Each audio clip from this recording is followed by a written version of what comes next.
Yo, you already know what it is, man. It's your boy Domrick, man, and look, as fun as these pure offensive builds can be, sometimes you want to be able to go out there and hold your own on both ends of the floor.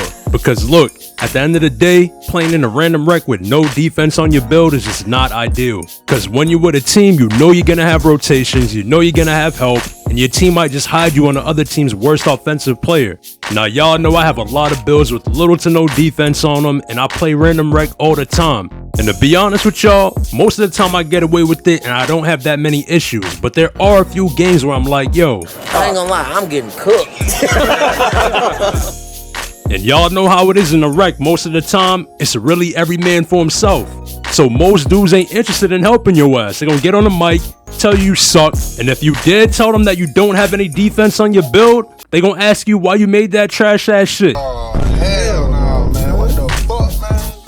So some days, I'm just not in the mood to take that gamble of walking in without defense on my build. So I said, look, I need a build where I can still dominate on offense and do everything that I like to do, but at the same time be just good enough on defense to where I can actually get a stop. And the build that I came up with, as y'all can see, is a 6'5" 3-point shot hunter. And I actually made this build back in September, so there are a few things that I would change if I could make it again. So of course I'm gonna get in the builder and break everything down and give y'all the SIGs and the jumper. But I said, yo, look, let me get into the rec this morning real quick and get y'all some gameplay. Now, like I always tell y'all, one thing I'm always gonna do is abuse the mismatch. And I don't care who has it. If it's me, I'm gonna kill my man. If the center has the mismatch, I'm gonna tell him post him up, and I'll throw him the ball every time down the court. And we should be getting easy buckets until they start bringing some help and doing something about it. So all we really gotta worry about is getting stops on the other end. Now, this game right here, I felt like I had a mismatch. And I didn't get to check the guy's stats or anything like that at the start of the game, but just the fact that I was getting blow-bys on him damn near every single time and getting ankle breakers and all that, that was telling me he probably has a low perimeter defense. So I'm not going to play with my food. I'm going to keep going at him and make him pay for that. And as y'all can see, we in the third quarter, I got damn near half our team's points, but we're still losing the game. And I'll never understand how these dudes continue to give up 3 after 3 to players who have no bag. They're not doing anything to get open. Every time I look up and somebody got 30 on the other team, it's a dude who's just catching and shooting because his man ain't guarding him. And it's like, bro, how many shots does he have to make before you stay on him? And at this point, I think my man had actually quit out the game, and that's kind of annoying because y'all know these AIs play some pretty good defense. But my teammates are over here setting me picks, so I'm gonna keep using them and letting it fly.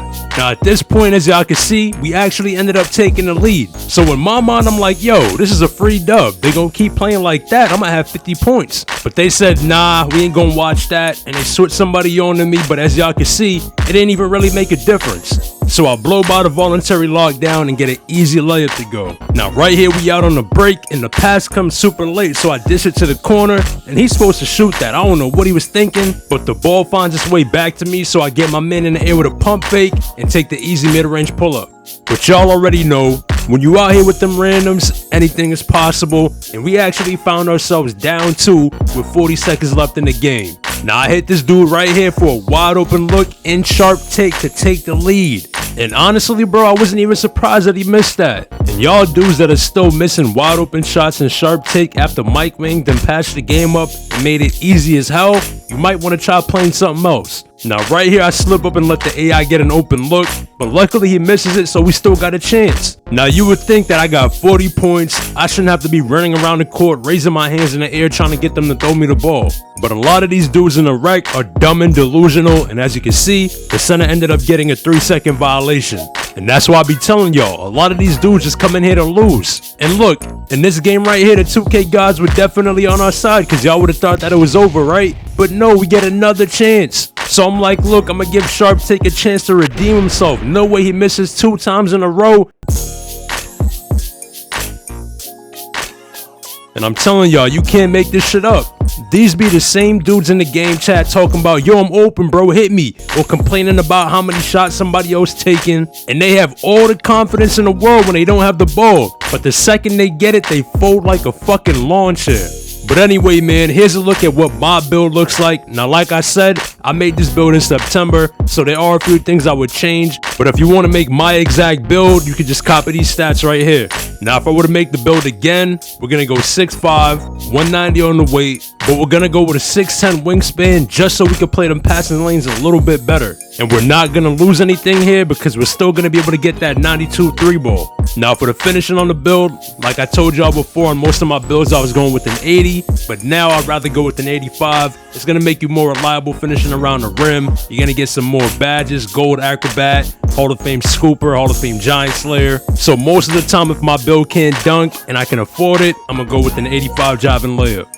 Now, for the shooting on the build, we're still going to get that 92 3-ball, but we're going to up the midi from an 85 to an 88. And listen, y'all don't got to take my word for it, but I'm telling y'all that 88 feels way different than an 85. So if you're a player like myself who uses the mid-range a lot, you might want to invest in that 88, but if the midi ain't a big part of your game, you can feel free to put the points elsewhere.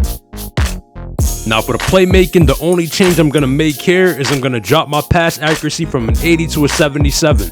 And like I said, a 77 is probably the lowest I'd go for any kind of point guard or facilitator. And the good thing is you're not going to lose anything as far as badges go.